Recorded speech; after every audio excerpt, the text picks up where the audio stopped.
Gopi Jana Vallabha Girivaradari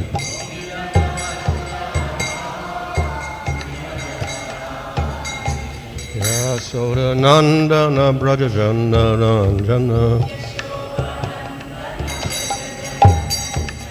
Jamuna Tira Vanachari Jamuna Tira Jaya Radha Madhava Kunja Bihari Jaya Radha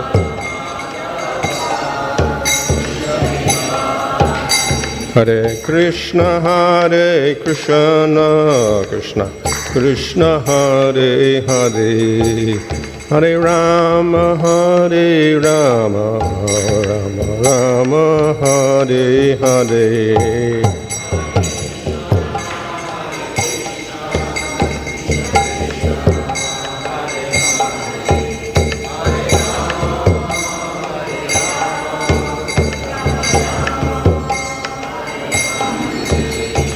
Prabhupada, Prabhupada, Prabhupada, Jaya Prabhupada, Jaya Prabhupada, Jaya.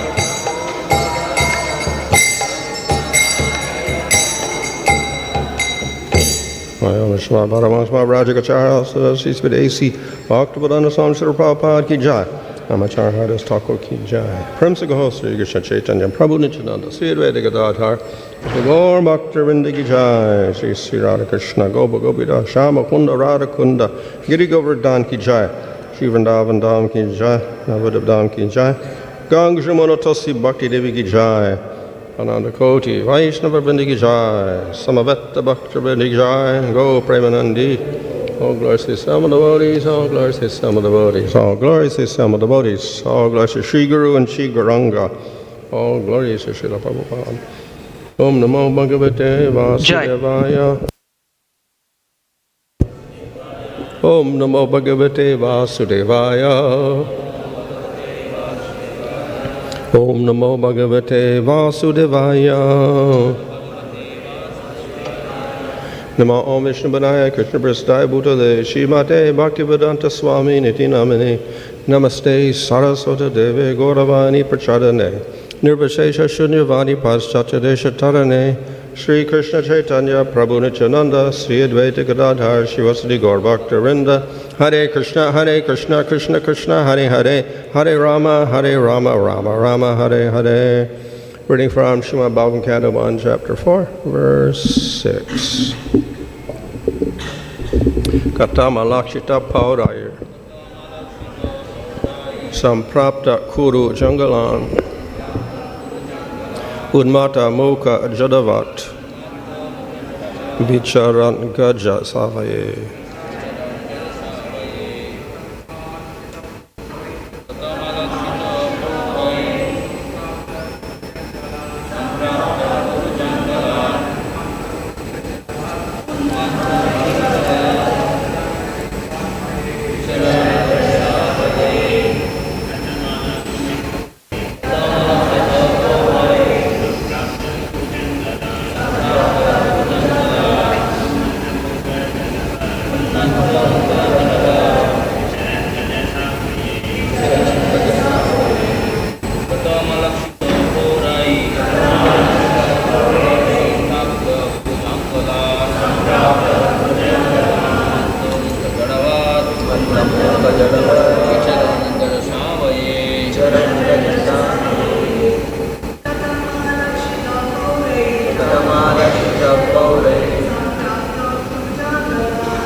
Katham, how, ālakṣitaḥ, recognized, pauraiḥ, by the citizens, samprāptaḥ, reaching kuru-jāṅgalān, the Kuru-jāṅgala provinces.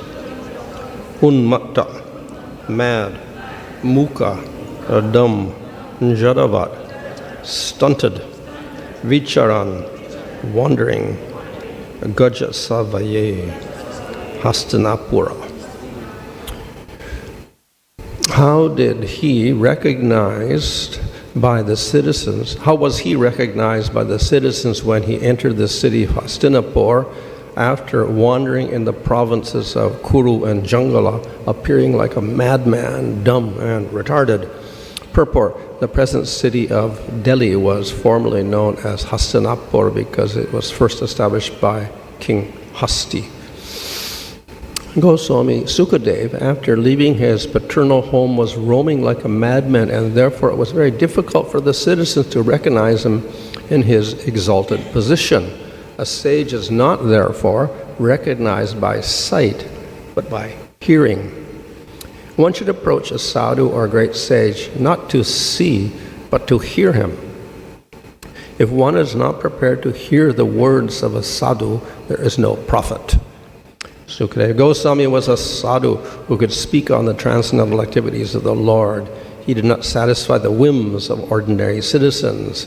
He was recognized when he spoke on the subject of Bhagavatam, and he never attempted jugglery like a magician. Outwardly, he appeared to be a retarded, dumb madman, but in fact he was the most elevated, transcendental personality. So this is, of course, describing, or it's a question, describing what happened after he got Bhagavatam from his father. அவருடைய தந்தையிடமிருந்து பாகவத ஞானத்தை பெற்ற பிறகு என்ன நடந்தது என்பதை பற்றி இங்கே விளக்கப்பட்டுள்ளது. So as previously, it was described in the previous verse that he was completely detached from everything and was recognized like that also by other people. So this verse continues and describes his condition. முந்தைய பதத்தில் அவர் பற்றின்றி இருந்தார், அதே நிலையில் அவர் மற்றவர்கள் அடையாளம் காணப்பட்டார் என்று குறிப்பிடப்பட்டுள்ளது. இந்த பதம் அதன் தொடர்ச்சியை தருகிறது. So unmatta means he is insane. உன்மத்தம் என்றால் பித்து பிடித்தவர். That means he does not do activities like a normal person. அதன் பொருள் சாதாரண நபரைப் போல அவர் செயல்கள் செய்யவில்லை. We see this is also the case of jaḍavat. ஜடபரதர் விஷயத்திலும் இது நடந்ததை நாம் பார்க்கிறோம். Of course, he did everything intentionally the opposite. அவர் வேண்டுமென்றே எதிர்மறையான நிலையில் செயல்பட்டார். So his father tried to teach him how to be a brahmana, but he would not do anything properly. He would do the opposite. அவருடைய தந்தை பிராமணராக செயல்படுவது எப்படி என்று அவருக்கு பாடம் எடுத்தார், ஆனால் இவர் வேண்டுமென்றே அதற்கு எதிராக செயல்படுவார். So in any case, the unmatta person, the person who is insane or mad, does not act like we would expect a normal person to act.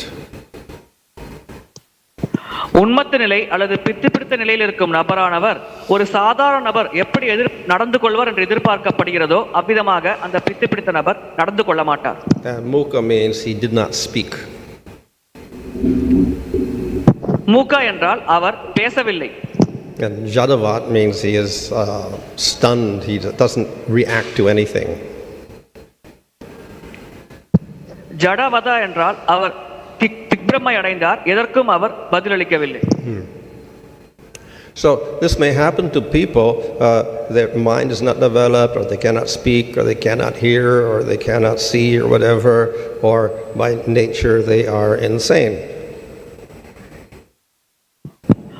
மக்களுக்கு மனவளம் குன்றிருக்கலாம், அவர்களால் பேச முடியாமல் இருக்கலாம், பார்க்க முடியாமல் இருக்கலாம், கேட்க முடியாமல் இருக்கலாம், அல்லது பிறவிலேயே அவர்கள் மந்த புத்தியுடையவர்களாக பித்து பிடித்தவர்களாக பிறக்கலாம்.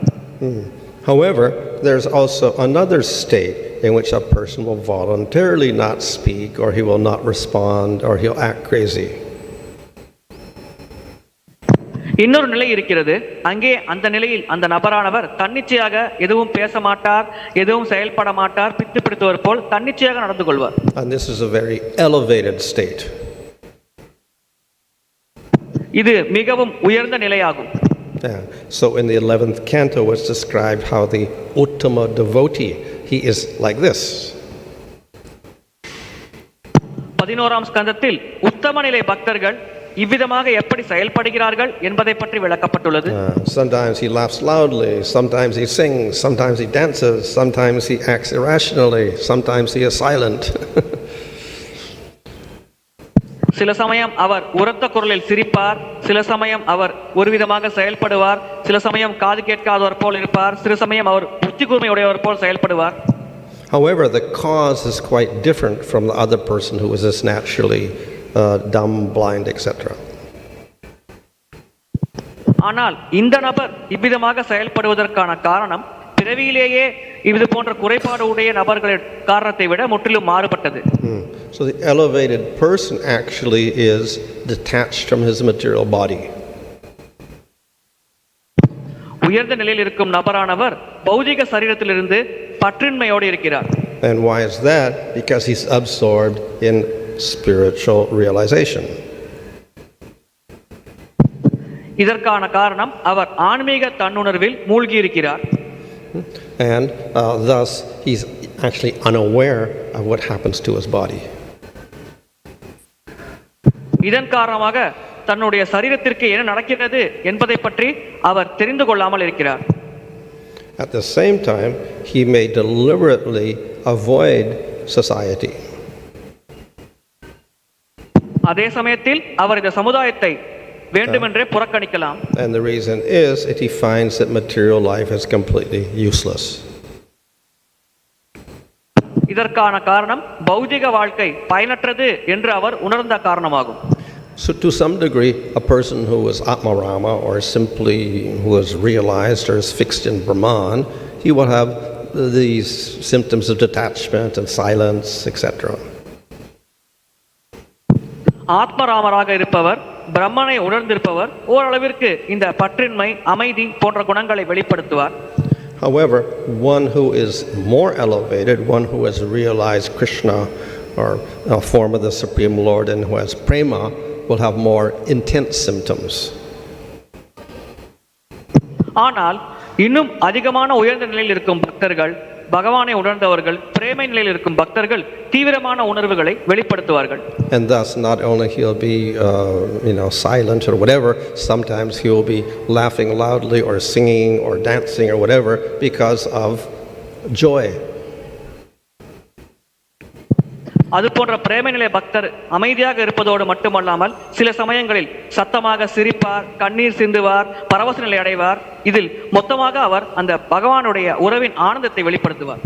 However, this person from a conventional point of view, from normal society's view, because he's not normal, will appear simply like a madman. ஆனால் இந்த சமுதாயத்தை பொறுத்தவரையில் சாதாரணவர்கள் அவரை ஒரு பித்து பிடித்தவராகத்தான் கருதுவார்கள். And thus people will not pay attention to him or give him much respect. இதனால் மக்கள் அவரின் மேல் அதிகமாக கவனம் செலுத்த மாட்டார்கள், அவருக்கு மரியாதை செலுத்த மாட்டார்கள். In fact, they may mock him, make fun of him. மக்கள் அது போன்ற நபரை கேலி செய்யலாம். So that was the case of Śukadeva Gosvāmī. People could not recognize his elevated spiritual status. Sukadeva Goswami விஷயத்தில் இவ்விதமாகத்தான் நடந்தது. மக்களால் சுகதேவ கோஸ்வாமி இருந்த உயர்ந்த நிலையை அடையாளம் காண முடியவில்லை. So they just considered him to be a madman. அவர் ஒரு பித்து பிடித்தவர் என்று மக்கள் கருதினார்கள். But we find other cases in Bhagavatam also. Jaḍavat was the same. People could not recognize him.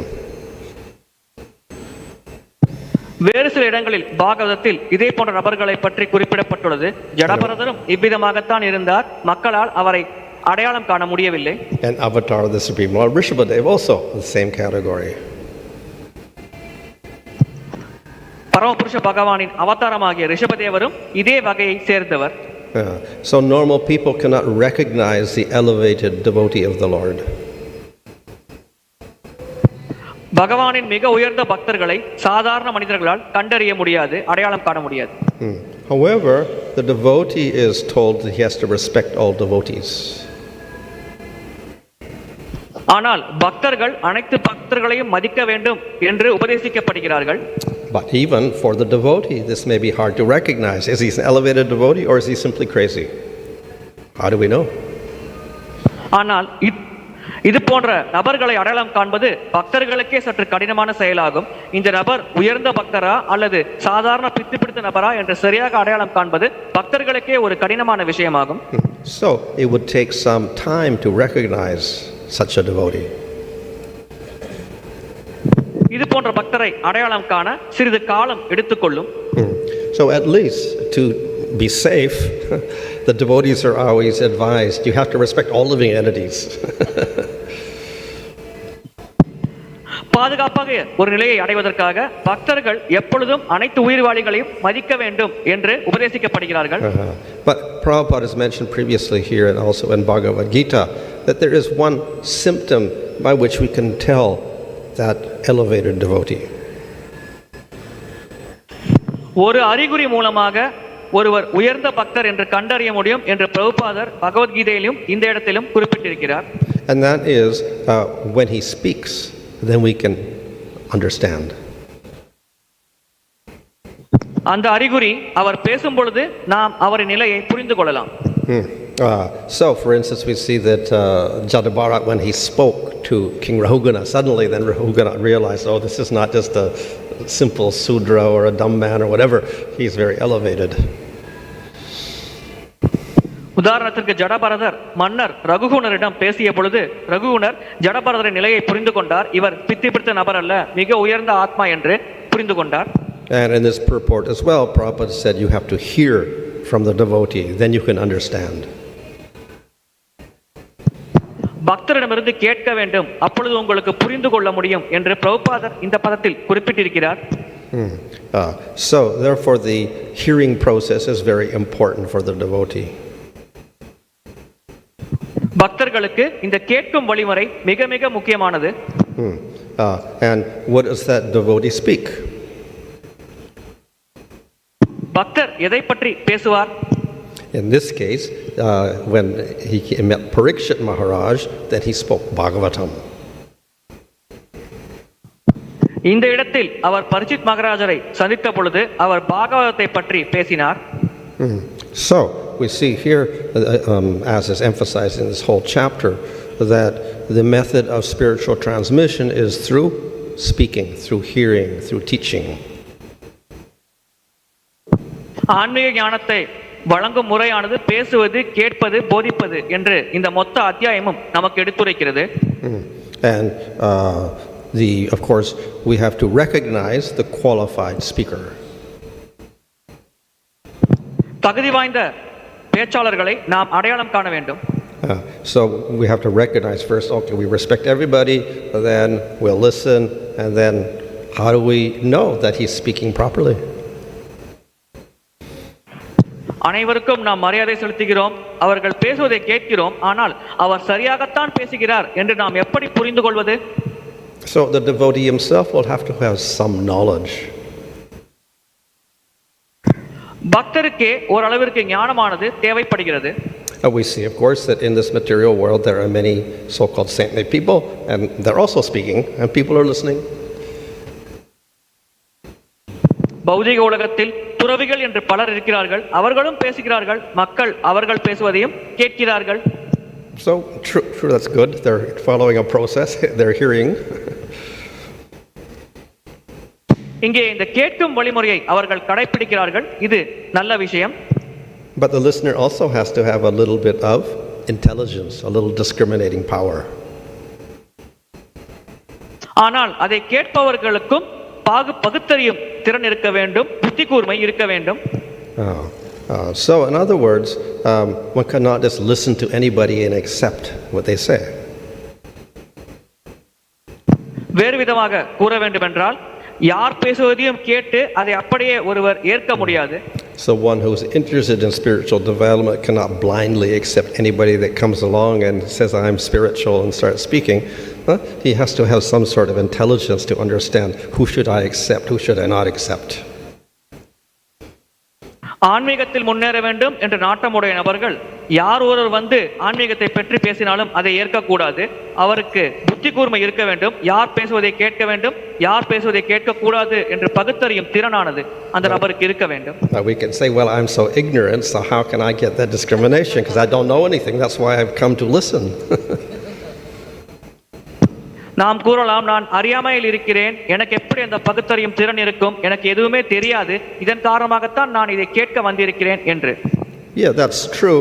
One is ignorant. Still, we do have to think a little bit. ஒருவர் அறியாமையில் இருக்கிறார் என்பது உண்மைதான். ஆனால் ஓரளவிற்கு அவர் தன்னால் முடிந்தவரை சிந்தித்து பார்க்க வேண்டும். For instance, if you're going to a university or a school or whatever, then of course you can just choose any school without discrimination. And you want to take medicine, you go to the law school, or you go to the economics course or whatever. But no, we use our intelligence, we choose the proper school with the proper qualification. பௌதிக உலகத்தில் நம்முடைய ஆசைக்கேற்ப அந்த குறிப்பிட்ட படிப்பை படிக்க அந்த குறிப்பிட்ட பள்ளிக்கு செல்லலாம்.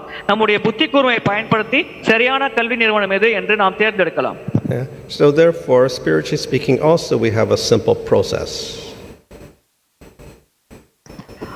ஆன்மீகமான ஞானத்தை கேட்பதற்கும் ஒரு சுலபமான வழிமுறை இருக்கிறது. So, what are they speaking? They should be speaking at least scripture. அது போன்ற ஆன்மீக ஞானத்தை பேசுபவர்கள் குறைந்தபட்சம் சாஸ்திரத்திலிருந்து பேச வேண்டும். Of course, everybody can say, I'm speaking scripture. நான் சாஸ்திரத்திலிருந்து தான் பேசுகிறேன் என்று அனைவரும் கூறலாம். So then we do have to have a knowledge of what is scripture, what are the scriptures and what are not scriptures.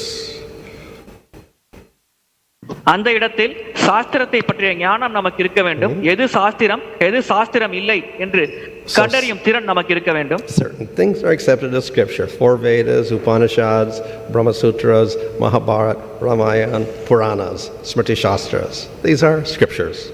If they were speaking that, okay, we can accept.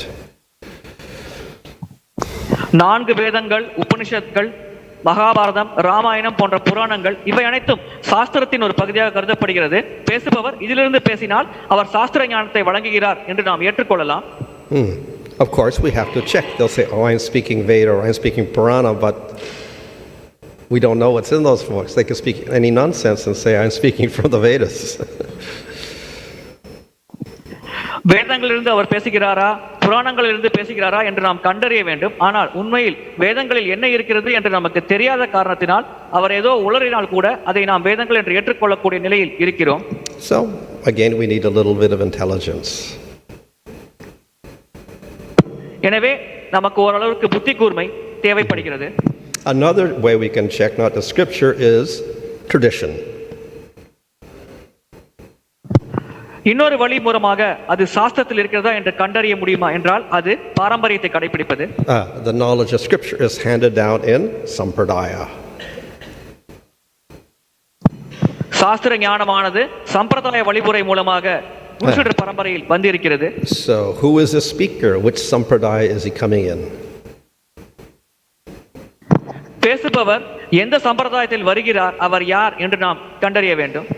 So then you can say, you can question, he'll say, I'm coming from so and so sampradaya. அப்பொழுது நாம் அவரை நோக்கி வினா எழுப்பலாம், எந்த சம்பிரதாயத்திலிருந்து நீங்கள் வருகிறீர்கள் என்று.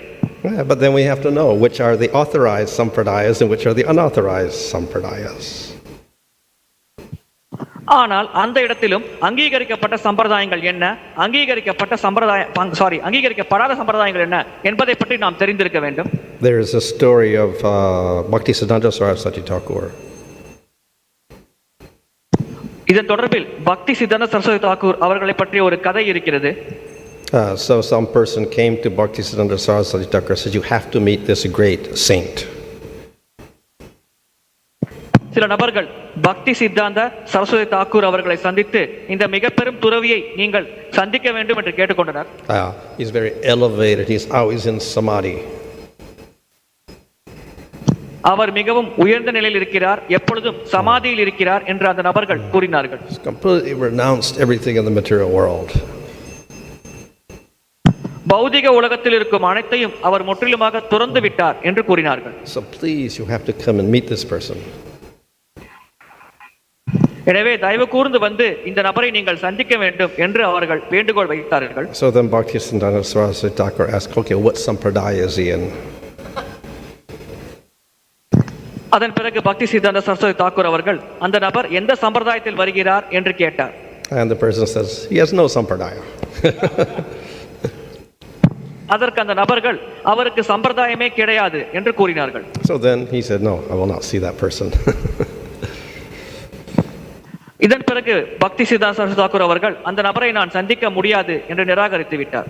So these are some simple ways in which we can at least use our intelligence to see who we can hear from.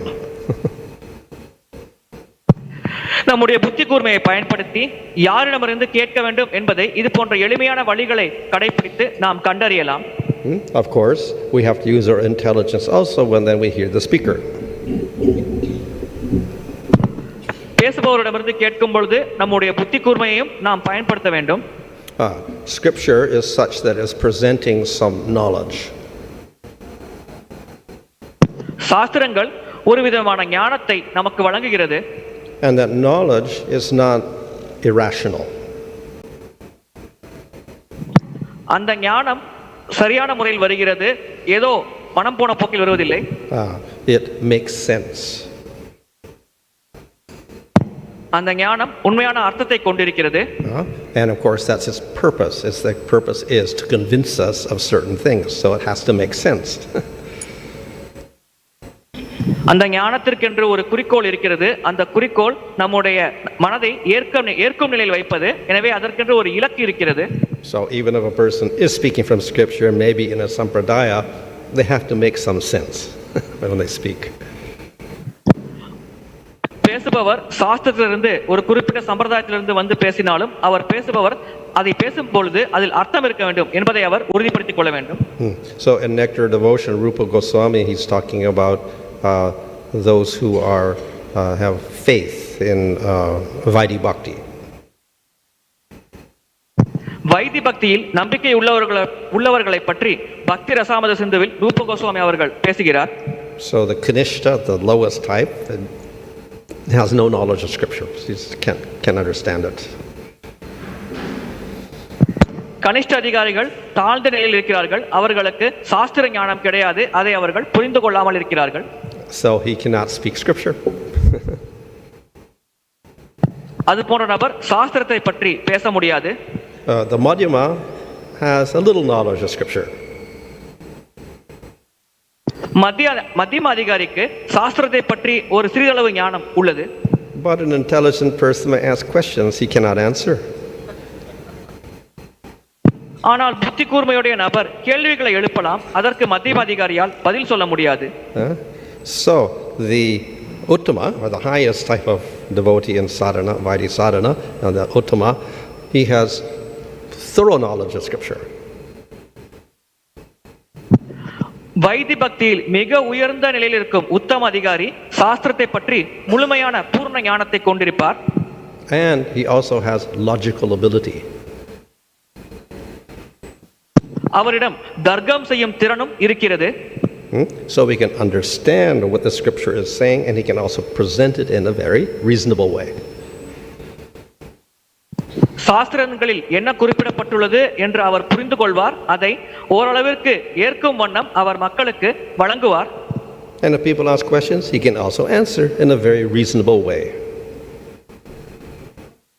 மக்கள் வினாக்களை எழுப்பும் பொழுது ஒரு சிறப்பான முறையில் அவரால் அதற்கு பதிலளிக்கவும் முடியும். So that person is qualified to present the spiritual knowledge. அது போன்ற நபர் இந்த ஆன்மீக ஞானத்தை மக்களுக்கு வழங்குவதில் தகுதி வாய்ந்தவராக இருக்கிறார். That person may be like Śukadeva Gosvāmī, looking like he's a madman or whatever. அந்த நபர் சுகதேவ கோஸ்வாமியை போல பார்ப்பதற்கு பித்து பிடித்தவர் போலவும் இருக்கலாம். But if he has the proper knowledge, then we accept it. ஆனால் அவரிடம் சரியான ஞானம் இருந்தால் அதை நாம் ஏற்கிறோம். Of course, with Śukadeva, another point is that not only did he speak to Parikshit Maharaj, but there were many senior people listening and they all approved. So, it had the approval of many other saintly people. Sukadeva Goswami பரிஜித் மகாராஜிடம் மட்டும் பேசவில்லை. அந்த சபையில் பல மூத்த வைஷ்ணவர்கள் நபர்கள் இருந்தார்கள். அவர்களும் இவர் பேசுவதை ஏற்றுக்கொண்டார்கள். எனவே அவர்களின் ஒப்புதலை வாங்கித்தான் சுகதேவ கோஸ்வாமி பேசினார். So in this way, the knowledge is transmitted properly and the person can hear properly. இவ்விதமாக ஞானமானது சரியான முறையில் வழங்கப்படுகிறது. அதை கேட்பவரும் அதை சரியான முறையில் கேட்க முடிகிறது. Hare Krishna.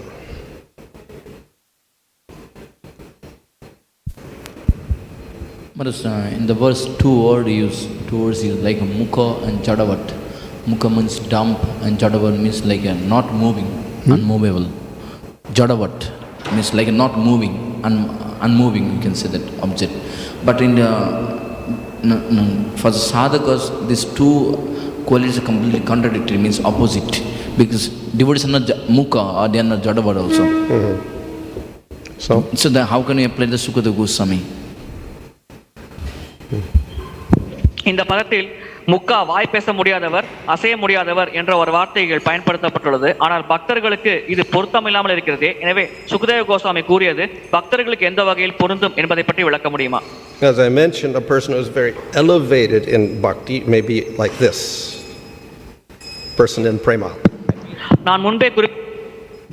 நான் முன்பே குறிப்பிட்டது போல் பக்தியில் உயர்ந்த நிலையில் இருக்கும் நபரானவர், பிரேமையில் இருக்கும் நபர் இது போன்ற நிலைகளை வெளிப்படுத்தலாம். So in the 11th canto of Bhagavatam, the uttama devotee is described as being something like this.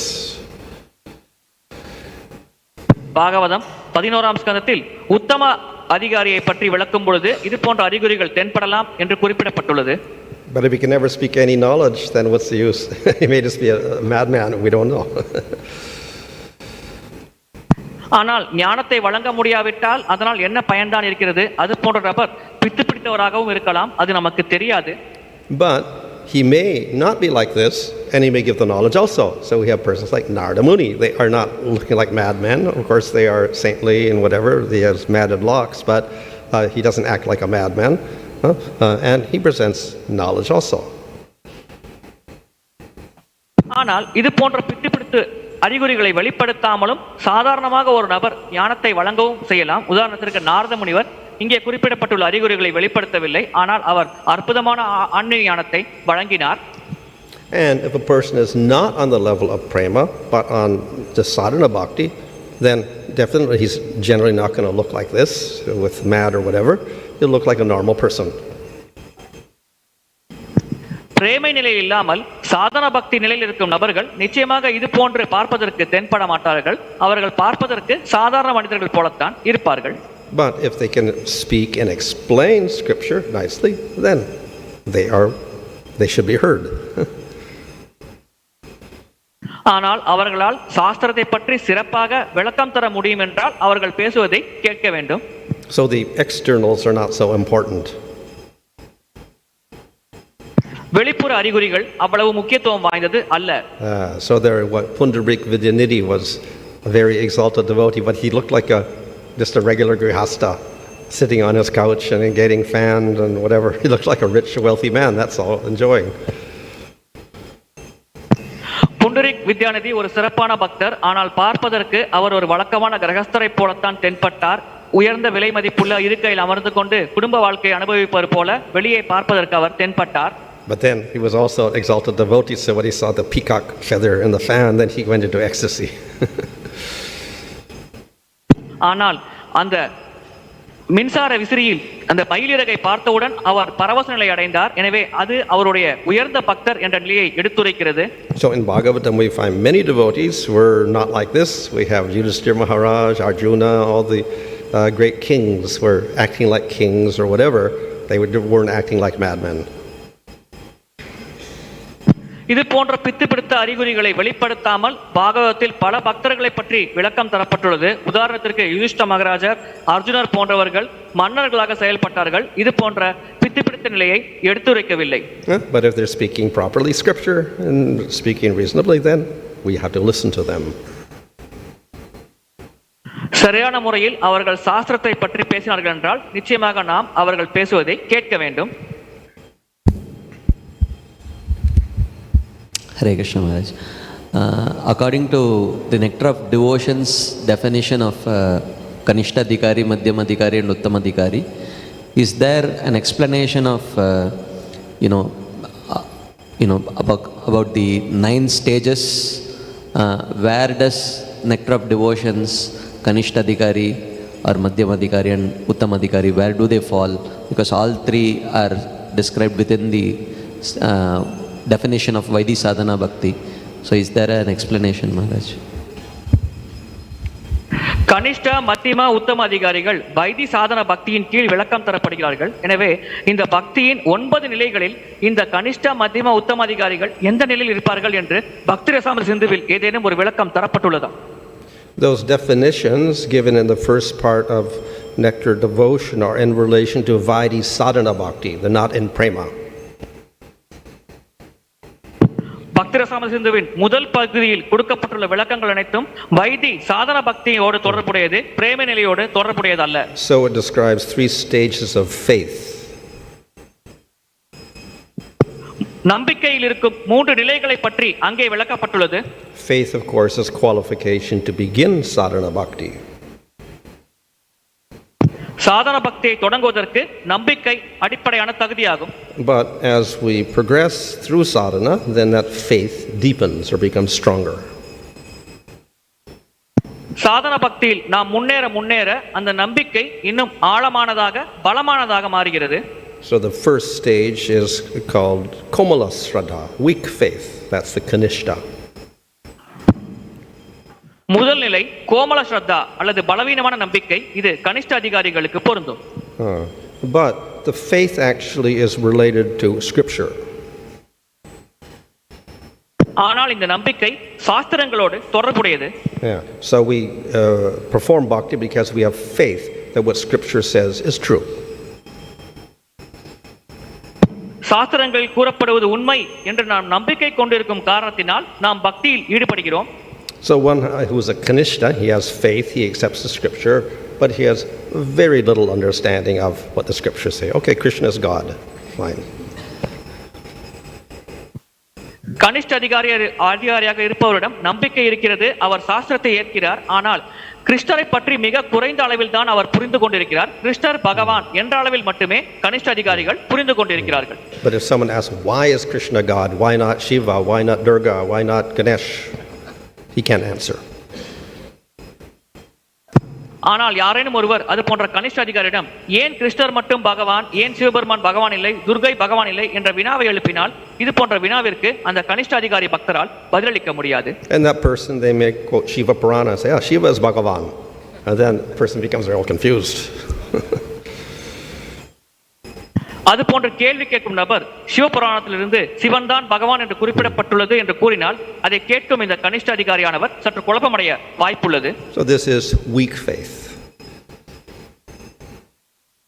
இது பலவீனமான நம்பிக்கையாகும். Faith may change. அவருடைய நம்பிக்கை மாற்றமடையலாம். So if a person starts learning the scripture, then it becomes a madhyama. ஒரு நபர் சாஸ்திரங்களை படித்து அதை புரிந்து கொண்டார் என்றால் அவர் மத்தியம அதிகாரி என்ற நிலையை அடையலாம். So people will talk to him, he can answer some things, but again people may ask questions and he cannot answer properly. மக்கள் அது போன்ற மத்தியம அதிகாரியோடு பேசும்பொழுது சில கேள்விகளை கேட்கலாம். அதில் சில கேள்விகளுக்கு அவர் பதிலளிக்கலாம், சில கேள்விகளுக்கு அவரால் பதிலளிக்க முடியாமலும் இருக்கலாம். But because of some knowledge of scripture, his faith is stronger. So therefore his faith will not waver like the kanishta.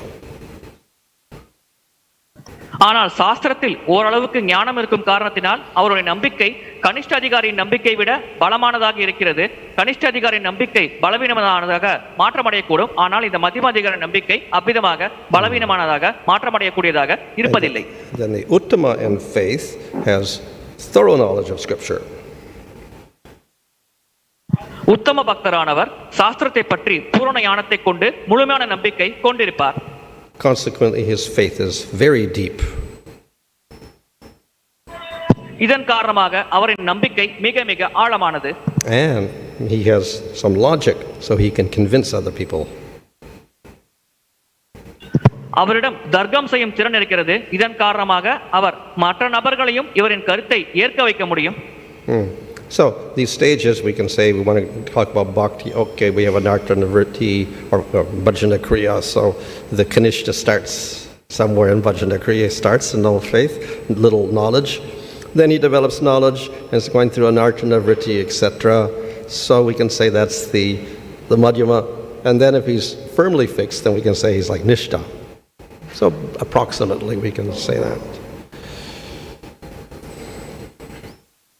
கனிஷ்ட அதிகாரியானவர் பஜன கிரியா போன்ற நிலையில் ஆரம்பிப்பார் பக்தியை. அதன் பிறகு அவர் அனர்த்த நிவர்த்தி வரும்பொழுது அவர் இந்த மத்தியம அதிகாரி என்ற நிலையை அடைவார். அதன் பிறகு படிப்படியாக முன்னேறி நிஷ்டா ஆசக்தி போன்ற நிலைகளை அடையும் பொழுது அவர் பக்தியில் முன்னேறி உத்தம பக்தர் என்ற நிலையை அடைவார்.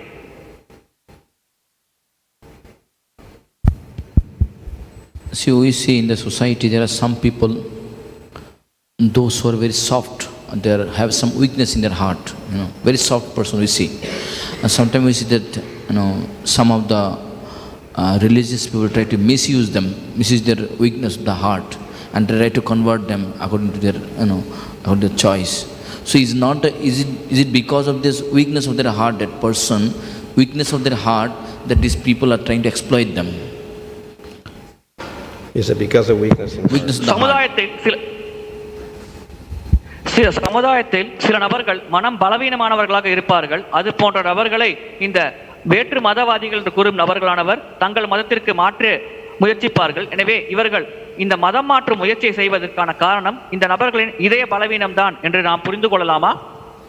Ultimately, because people have material desires, people will offer them certain fulfillment of the material desires, so get attracted to that. மக்களிடம் பௌதிகமான ஆசைகள் இருக்கிறது. எனவே இது போன்ற நபர்கள் அது போன்ற பௌதிகமான ஆசைகள் பூர்த்தி அடையும் என்று குறிப்பிடும் பொழுது இந்த நபர்கள் தங்கள் நம்பிக்கையில் மாற்றத்தை ஏற்படுத்தலாம். That of course is not spiritual. ஆனால் இது ஆன்மீகமானது அல்ல. But most people who start spiritual life, they mix, so they have some material desire and some spiritual desire, so you can attract them with those material things. ஆன்மீக வாழ்க்கை தொடங்கும் பொழுது பொதுவாக அந்த நபரிடம் ஆன்மீக ஆசைகளும் இருக்கலாம், பௌதிக ஆசைகளும் இருக்கலாம். எனவே அவரிடம் இருக்கும் பௌதிக ஆசைகளை கொண்டு ஒருவர் அவரை கவர்ந்து இழுக்கலாம். Still, some people have some intelligence. இருப்பினும் சில நபர்கள் புத்தி கூர்மை உடையவர்களாக இருப்பார்கள். Other people may not have that intelligence. மற்றவர்கள் அந்த அளவிற்கு புத்தி கூர்மை இல்லாமலும் இருக்கலாம். And even if you tell them, okay, that's not proper, then they don't listen. எனவே அது போன்ற நபர்களிடம் இது சரியில்லை என்று நீங்கள் கூறினாலும் அதை அவர்கள் பெரிதாக பொருட்படுத்த மாட்டார்கள், கேட்க மாட்டார்கள். So their faith that they will get their material desires are fulfilled is too strong, so therefore they don't even listen to intelligent advice. பௌதிகமான ஆசைகள் நிறைவேறும் என்ற நம்பிக்கை அவர்களிடம் பலமாக இருக்கும் காரணத்தினால் புத்தி கூர்மையுடைய உபதேசத்தை ஒருவர் வழங்கினாலும் அதை அது போன்ற நபர்கள் கேட்க மாட்டார்கள். We hear from some devotees, before coming to Krishna consciousness, they were connected to some of the organization. Some of the organization, although they are not, that organization was not authorized. And after coming to Krishna, they start lament, why did I join there? Why didn't I came here before? Like this we hear sometime. So it's not that he didn't get a Krishna consciousness before. Actually, he had some kind of sukhi, or he had, but somehow or other he was connected with the wrong person. Mm-hmm. So because of this happening, he was misguided. So that means what is it? Because society, many kind of people are there in the society. So now the person, he is connected to the home, and according to that he developed the faith also. So what's the question? Question is that because there are many we can say that wrong leader, due to that they are misusing the people. So I'm saying that it's not only person, that some leader also that problem is there. Oh, you're saying it's the fault of the leader, not the fault of the person. Yeah, because they are misusing that people, you know. Well, as I said, people have to be responsible for their choices. இது போன்ற தவறான தேர்வுகளை செய்வதன் மூலமாக அந்த தவறு அந்த தேர்வு செய்யும் நபரிடம் மட்டுமல்ல, பொறுப்பற்ற தலைவர்களிடமும் இருக்கிறது. எனவே அவர்களுக்கும் அந்த தவறான செயல் செய்வதற்கான பொறுப்பு சேரும் என்பது பக்தரின் கேள்வி. அதற்கு மகாராஜரின் பதில், இது மக்கள் பொறுப்புள்ளவராக இருக்க வேண்டும். அவர்கள் செய்யும் தேர்வுக்கு அவர்கள் தான் முழு பொறுப்பையும் ஏற்க வேண்டும். If they make a choice, later they discover, okay, I don't think this is the proper choice, then they can change their mind. அவர்கள் ஒரு தேர்வை செய்துவிட்டு சிறிது காலம் கழித்து அந்த தேர்வு சரியானதல்ல என்று புரிந்து கொண்டால் அவர்கள் மனதை மாற்றிக்கொள்ளலாம். So that's a fortunate person. அது போன்ற நபர் அதிர்ஷ்டசாலியான நபர் ஆவார். Another person doesn't change. He just keeps going in that one direction. So that's unfortunate. மற்றொரு நபர் அபிதமாக மாறாமல் அதே திசையில் தொடர்ந்து பயணித்தால் அவர் துரதிர்ஷ்டசாலி. We can say that he has not developed faith to a significant degree so that he can actually accept the higher truth. மிக உயர்ந்த உண்மையை ஏற்கும் அளவிற்கு போதுமான அளவு நம்பிக்கை அவரிடம் ஏற்படவில்லை என்று நாம் கூறலாம்.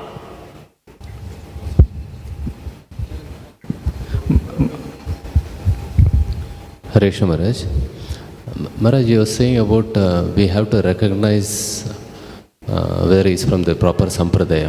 The question is, did sampradaya always exist? Because when Jadapartha spoke, there was no sampradaya at that point of time. So the question is, did sampradaya always exist right from Satyuga till now? அங்கீகரிக்கப்பட்ட சம்பிரதாயத்திலிருந்து வருகிறாரா என்பதை பார்த்து நாம் அடையாளம் காண வேண்டும் என்று நீங்கள் கூறினீர்கள். ஆனால் ஜடபரதர் பேசும்பொழுது அந்த சமயத்தில் சம்பிரதாயங்கள் இருந்ததாக தெரியவில்லை. எனவே சத்தியுகத்திலிருந்து அந்த காலத்தில் எல்லாம் சம்பிரதாயங்கள் இல்லாத பொழுது எப்படி அந்த அடையாளம் காணப்பட்டது? We consider the four Vaishnava sampradayas eternal. வைஷ்ணவ சம்பிரதாயங்கள் நித்தியமானது என்று நாம் ஏற்றுக்கொள்கிறோம். But they may manifest or become unmanifest at certain times. ஆனால் சில சமயத்தில் அது வெளிப்படலாம், சில சமயத்தில் வெளிப்படாமலும் இருக்கலாம். So therefore we trace Brahma Sampradaya, but there's like a big gap. Madhva to Veda Vyāsa, like a huge gap in there. பிரம்ம சம்பிரதாயத்தை பற்றி நாம் புரிந்து கொள்ள முயற்சிக்கும் பொழுது மத்வாச்சாரியரிலிருந்து வேதவியாசர் வரையில் ஒரு பெரிய இடைவெளியானது இருக்கிறது. But still, the different sampradayas will have different gaps in different places. Still, there are other, we could say, authorized lines which are not major lines, which will still exist. For instance, in Bhagavad Gita it says the line of knowledge came from sun god down, like that, and then it got lost again, so I'm teaching you. So then Krishna teaches Arjuna, but we don't find a sampradaya with Arjuna in it. So there are some lines that we don't call the authorized sampradayas, but they're also bona fide. சில சம்பிரதாயங்கள் அவ்விதமாக அங்கீகரிக்கப்பட்ட சம்பிரதாயங்களாக இருக்கலாம். இது போன்ற இடைவெளியானது ஏற்படலாம். ஆனால் பகவத்கீதையில் பார்க்கிறோம், இந்த ஞானமானது முதலில் நான் சூரிய பகவானுக்கு உபதேசித்தேன், இதன் பிறகு உனக்கு உபதேசிக்கிறேன் என்று. எனவே அந்த வகையில் அங்கே ஒரு பெரிய இடைவெளி இருந்தாலும் அந்த ஞானத்தை நாம் அங்கீகரிக்கப்பட்ட ஞானமாக ஏற்றுக்கொள்கிறோம். Hare Krishna. Maharaj, we see in Chaitanya Leela that Mahaprabhu's way of teaching was Kirtaniya Sadahari. And then Jagai, Madhai and various types of sinful men were converted into Vaishnavism. Now, when they were converted into Vaishnavism, so what was the effect? Did they follow Varnashram or did they not follow Varnashram?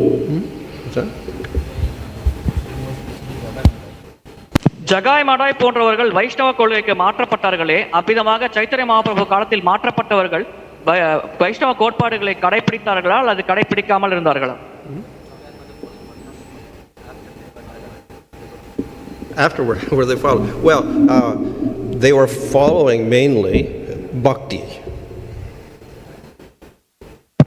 பிரதானமாக அவர்கள் பக்தியை கடைபிடித்தார்கள். And everything else, whatever they followed, was secondary to that. அதன் பிறகு அவர்கள் கடைபிடித்த அனைத்தும் இரண்டாம் பட்சமாக தான் இருந்தது. But we see that the majority of Lord Chaitanya's followers, they were great devotees, but they followed the varnashram system as was necessary at that time. பெரும்பாலாக பின்பற்றுபவர்கள் சிறந்த பக்தர்களாக இருந்தார்கள். ஆனால் அந்த காலகட்டத்தில் வர்ணாசிரம முறையை கடைபிடிப்பது அத்தியாவசியமாகிறது. இதன் காரணமாக அவர்கள் வர்ணாசிரம தர்மத்தையும் கடைபிடித்தார்கள். So they didn't give up all of the rules and regulations and act like madman like Śukadeva. விதிகள் ஒழுங்குமுறைகளை கைவிட்டுவிட்டு சுகதேவ கோஸ்வாமி போல பித்து பிடித்த நிலையை அவர்கள் செயல்படவில்லை. Hare Krishna Maharaj. Maharaj, how do you identify or differentiate between Komala Shraddha and mixed faith? What is? Komala Shraddha and mixed faith, how do you differentiate? கலப்பட நம்பிக்கைக்கும் கோமல ஸ்ரத்தாவிற்கும் உள்ள வித்தியாசத்தை எப்படி நாம் புரிந்து கொள்வது? Well, in the definitions in Nectar Devotion, we're talking about pure bhakti to begin with. So then that's a Komala Shraddha within pure bhakti. பக்தி ரசாந்த சிந்துவில் தொடக்கத்தில் நாம் தூய பக்தியோடு தொடங்குகிறோம் என்று குறிப்பிடப்பட்டுள்ளது. எனவே அது தூய பக்தியில் இருக்கும் கோமல ஸ்ரத்தாவாக கருதப்படலாம். So in other words, the person is agreeing to worship the Lord and he's not trying to worship the Lord for material gain. வேறு விதமாக கூற வேண்டும் என்றால் அந்த நபர் பரமபுருஷ பகவானை வழிபடுவதை ஏற்கிறார், பௌதிக லாபத்திற்காக அவர் பகவானை வழிபடுவதில்லை. But because of lack of knowledge, therefore people can convince him to lose his faith. That's all. ஆனால் சரியான ஞானம் இல்லாத காரணத்தினால் மக்கள் அவருடைய நம்பிக்கையில் மாற்றத்தை ஏற்படுத்தலாம். அதனால் இவர் நம்பிக்கையை இழக்கலாம். In which case they may convince him to strive for material gains or worship somebody else. இது போன்ற நபரை மக்கள் பௌதிக லாபத்திற்காக முயற்சி செய் என்று கூறலாம், அல்லது வேறு யாரேனும் ஒருவரை வழிபடு என்று கூறலாம். However, our acharyas say that yes, he may get convinced a little bit, but eventually, again, he rejects that and he comes back and practices pure bhakti. So that's his qualification. இது போன்ற சம்பவங்களில் அவர் சிறிதளவு மக்கள் கூறுவதை ஏற்கலாம், ஆனால் காலப்போக்கில் மீண்டும் அதை கைவிட்டுவிட்டு தூய பக்திக்கு அவர் வந்து விடுவார்.